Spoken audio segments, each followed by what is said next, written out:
Do you have a need for a temporary localized air conditioner? I certainly do. It is southern Florida and it is August and it is really hot, and inside that garage there is the Doug and Nikki studio, and I need to be able to shoot stuff in there and it's completely unbearable.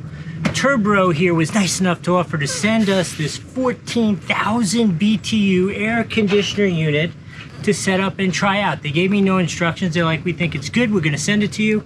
And so we're gonna try it out. Let's do that. Let's set it up. We'll install it here on this garage door, and then we'll let it run for a day or two and see if it makes it tolerable in the garage. Now, in all fairness to them, it can't really refrigerate the garage because it is southern Florida and it is not insulated or anything like that. But if it can make it bearable, I think it can make a regular room a refrigerator. I would show you the box, except Amazon won't let us show you the boxes anymore. So let's set it up. While I set it up, I'll talk to you about the features of this. As I said before, this is the TURBRO Finnmark 14,000 BTU Portable Air Conditioner. It can also do some heating, dehumidifying. It has a 3-speed fan. It's good for rooms up to 600 square feet, which is really nice and large.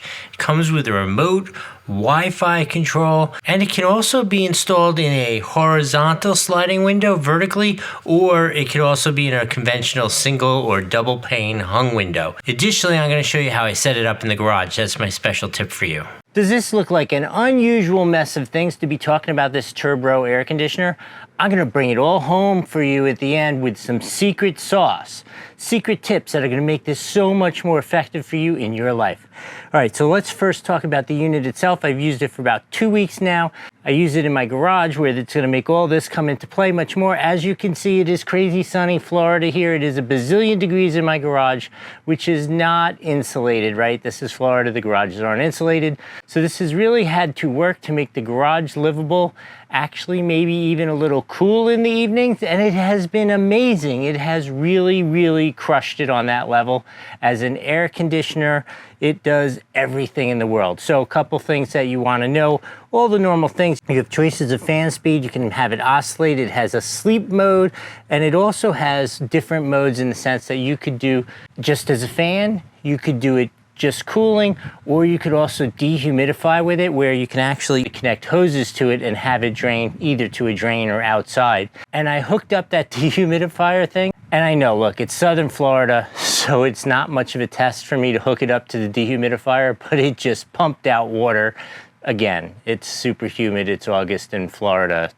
Not much of a test, but oh boy, does it actually work. So I've done many reviews of air conditioners like this. People see me using it all the time in the garage and they're like, how do you get it to actually work? So here are my tricks, just so you know. Along the bottom of the garage, right where the outlet goes, I use this. It is a straight up white piece of PVC post for fencing, and it is perfect, matches up the size. I just put it at the bottom of the door, holds the door open, and then I have the exhaust fan going out next to it. So that's what I do at the bottom. And this super trick, the one that makes the garage actually work, because if you do that and you don't address this, you're gonna have a strip of like 4-inch opening at the top of the garage where all the hot air is going to come in. No matter how much you pump cold air in, hot air is going to come in the top. So here is the magic trick. Get yourself 1 or 2 pool noodles. You'll probably have to cut one of them down, and these absolutely fit perfectly in that gap. You just take them, put them up in the gap, temporary.